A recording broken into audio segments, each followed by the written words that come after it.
आप सभी का हमारे YouTube चैनल पर स्वागत है। हम फिर एक भर्ती लेकर आए हैं RRC NFR अप्रेंटिस 2024। कुल पद 5,647। उम्र या एज की बात करें तो 15 से 24 वर्ष। योग्यता 10वीं पास 12वीं पास प्लस ITI। बिना परीक्षा सिलेक्शन।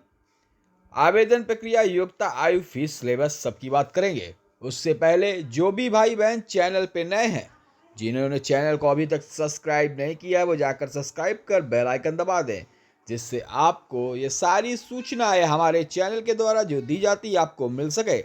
आशा है आपने चैनल को लाइक, सब्सक्राइब, शेयर कर दिया होगा, क्योंकि आप जानते हैं हमारे चैनल का उद्देश्य है विद्यार्थी हित सर्वोपरि। विद्यार्थी हित से जुड़े कोई भी भर्ती संबंधी हो, चाहे उत्तर प्रदेश राज्य की हो या अन्य राज्यों की हो, चाहे वैकेंसी प्राइवेट हो, गवर्नमेंट हो, आउटसोर्सिंग हो, संविदात्मक हो, सारी जानकारी आपको हमारे ही चैनल के द्वारा प्रोवाइड की जाती है। तो आशा करते हैं जिन भाइयों ने चैनल को लाइक, सब्सक्राइब, शेयर नहीं किया, जल्दी से लाइक, सब्सक्राइब, शेयर कर लें। आप देखते हैं विज्ञप्ति क्या निकली है। ये देखिए, north frontier railway recruitment cell से ये वैकेंसी निकली है। यहाँ पे आप विज्ञप्ति देख सकते हैं। Centralise notification for engagement of act apprentice. तो यहाँ पे देख सकते हैं, किसी भी फॉर्म भरने से पहले 3-4 बातों का हमेशा ध्यान रखना चाहिए। फॉर्म की अगर हम रजिस्ट्रेशन या एप्लीकेशन रजिस्ट्रेशन डेट देखें ऑनलाइन एप्लीकेशन की, तो 4 नवंबर से स्टार्ट हो गए हैं। लास्ट डेट इसकी 3 दिसंबर है।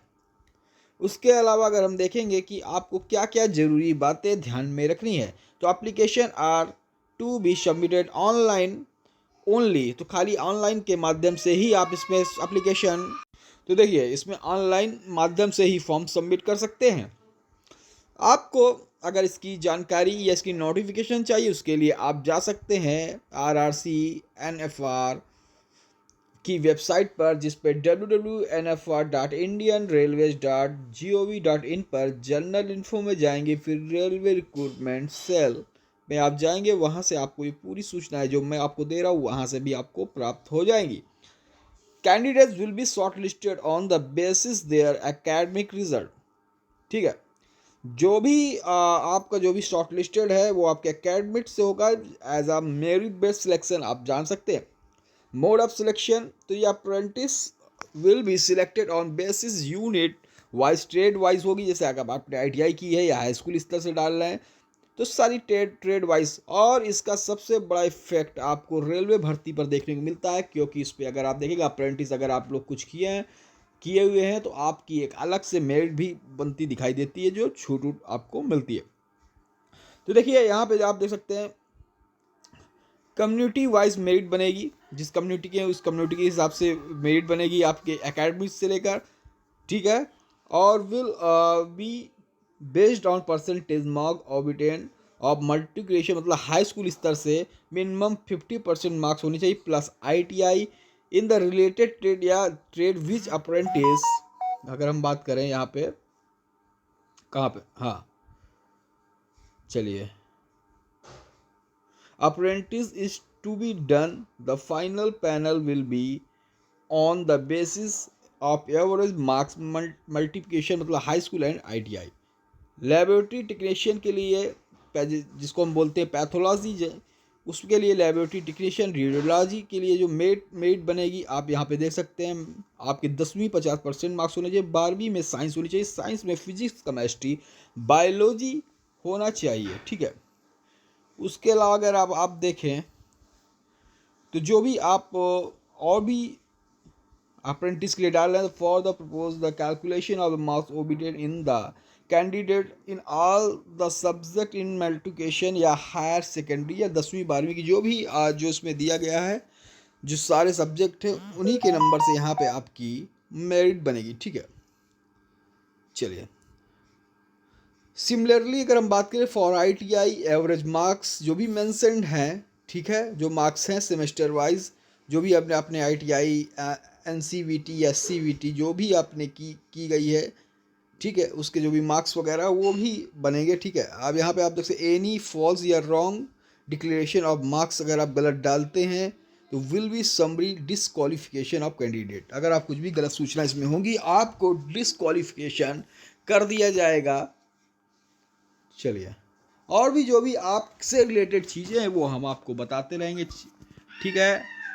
आप यहाँ पे देख सकते हैं will be card for document verification extend 1.5 times of the notified vacancies. तो 1.5 गुना समझ आप मान सकते हैं, जो भी वैकेंसीज हैं उसका 1.5 गुना जो भी आपका डीबी होगा 1.5 गुना कैंडिडेट बुलाए जाएंगे मेरिट लिस्ट के अकॉर्डिंग, ठीक है। कैंडिडेट फाइनली अगर देखें तो सब्जेक्ट टू वेरिफिकेशन ओरिजिनल, देखिए जो भी आपका आपको डॉक्यूमेंट वेरिफिकेशन होगा, आपको वहाँ पे सभी जो भी आपकी मार्कशीट है, चाहे ITI की हो, हाई स्कूल की हो, या 12वीं की हो, ओरिजिनल मार्कशीट लेनी जानी, और मेडिकल सर्टिफिकेट जो इनेक्शर में दिया होगा अटैच, उसको आपको मेडिकल ऑफिसर से बनवा कर ले जाना होगा, ठीक है। चलिए, जो भी इंपॉर्टेंट चीज़ें हम आपको बता रहे हैं, जैसे आप यहाँ पे देख सकते हैं यूनिट्स डिवीज़न वर्कशॉप जहाँ से निकली हुई हैं, आप यहाँ पे देख सकते हैं कटिहार से निकली हुई है जिसमें 812 पोस्टें हैं। इसी तरह आप देखते हैं अलीपुर द्वार से निकली हुई है 413, और ये सब डिवीजन पर्सनल ऑफिसर उनके एड्रेस दिए गए हैं और नंबर ऑफ स्लॉट्स दिए गए हैं, ठीक है। तो आप जहाँ से डालना चाहते हैं आप वहाँ से डाल सकते हैं। मैकेनिकल पे आप देख सकते हैं डिपार्टमेंट और डिपार्टमेंट ट्रेड, जिसमें प्लम्बर है, कारपेंटर है, वेल्डर है, गैस इलेक्ट्रीशियन है, मैकेनिक या mechanic tools maintenance, fitter, Turner, machinist, electrician, mechanic, refrigeration and, ठीक है, और पाइप फिटर है, इलेक्ट्रॉनिक्स मशीन है, ठीक है, टिंग वेल्डर है, और सभी आप देखेंगे कि 1 ईयर्स इसका ट्रेनिंग पीरियड है। चलिए, इसी तरह आप देख सकते हैं स्ट्रक्चर वेल्डर, CNC प्रोग्रामर कम ऑपरेटर, ये तमाम NC SCVT दी गई हैं। ये भी 1 ईयर की, एक साल की अप्रेंटिस है। ये तमाम देख सकते हैं जो भी आपके एडवांस वेल्डर है, जो भी आपके ट्रेड से रिलेटेड है, आप फॉर्म को ज़रूर भरिए, ठीक है। मैंने ऐसे बताया मेडिकल लेबोरेटरी टेक्नीशियन पैथोलॉजी, और मेडिकल लेबोरेटरी के लिए 12वीं में चाहिए, 12वीं फिजिक्स केमिस्ट्री मैथ चाहिए, जो ऊपर हम आपको बता चुके हैं वही यहाँ पे दिया हुआ है। मैंडेटरी डॉक्यूमेंट जो ज़्यादा ज़रूरी डॉक्यूमेंट्स हैं, तो 10वीं की मार्कशीट है, आपके सर्टिफिकेट हैं, जैसे NCVT SCVT से ITI सर्टिफिकेट है, फाइनल ITI मार्कशीट है, मतलब ITI पास हो चुके हों। उसके अलावा अगर आप देखेंगे फाइनल ITI मार्कशीट है, और उसके बाद आप देखेंगे कि marksheet and the pass certificate of the class 10 and 12 physics chemistry biology, ठीक है, होना चाहिए, जिसमें फिजिक्स केमिस्ट्री 12वीं में, जो मैंने लेबोरेटरी के लिए टेक्नीशियन या पैथोलॉजी के लिए जो मांगा गया है। एज लिमिट की बात करें तो 15 साल से 24 साल तक की आपकी एज है तो आप डाल सकते हैं, और जो भी छूट है वो SC ST OBC कैंडिडेट को 5 ईयर्स की मिलेगी, और OBC candidate 3 years, PW candidate 10 years, ex serviceman तमाम जो छूट है जो सेंट्रल गवर्नमेंट रूल के हिसाब से मिलेगी। एप्लीकेशन फ़ीस की बात करें तो यहाँ पे एप्लीकेशन फ़ीस आप देख सकते हैं 100 रुपये यहाँ पे आपकी पड़ेगी, ठीक है। फॉर्म को कैसे भरना है, पेमेंट कैसे करना है, आप सभी चीज़ दे सकते हैं। ये वेबसाइट है www.nfr.indianrailways.gov.in। यहाँ पे जाकर आप फॉर्म को फिलअप भी कर सकते हैं। चलिए, जो भी चीज़ें थे हमने बता दिया, हाउ टू अप्लाई मैंने बता दिया है, www.nfr.indianrailway.gov.in पर आप जाकर फॉर्म को ऑनलाइन 3 दिसंबर से पहले कर सकते हैं। Scan copy, photograph, soft copy, तो जो कि स्कैन फोटोग्राफ, सॉफ्ट कॉपी, ये सभी चीज़ मांगी गई हैं। तो आप जानते हैं जब भी आप फॉर्म भरेंगे तो आपकी फ़ोटोग्राफ, स्कैन सिग्नेचर, डॉक्यूमेंट जो मांगा गया है, जैसे 10वीं की मार्कशीट, 12वीं की मार्कशीट, ITI, तमाम चीज़ें आपके पास documents, AWS certificate, SC SC OBT certificate, PWD certificate, तमाम चीज़ें आपके पास होने चाहिए। चलिए, ये वैकेंसीज दी गई हैं, ये सीटें दी गई हैं, टोटल प्लम्बर के लिए 25 दी गई, जिसमें UR 9, OBC 7 4, ये तमाम आप देख सकते हैं। ये मैकेनिकल, इलेक्ट्रिकल, इंजीनियरिंग, ये तमाम यहाँ पे अप्रेंटिस के लिए, ड्राफ्टमैन, सिविल, कारपेंटर, ये ऑलमोस्ट सभी ट्रेडों के लिए यहाँ पे अप्रेंटिस की सीटें यहाँ पे दी गई हैं। मेरे ख्याल से जो भी जानकारी थी हमने आपको बता दी है। ऐसी आपको जानकारी मिलती रहेगी। चैनल को लाइक, सब्सक्राइब, शेयर करते रहे। जय हिंद, जय भारत।